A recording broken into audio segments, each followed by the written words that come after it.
ఈ కథ వెలుగుని పంచే దేవుళ్ళది కాదు,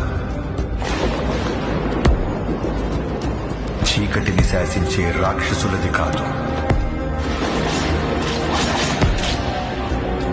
ఆ రాక్షసులని ఆడించే రావణుడిది కాదు.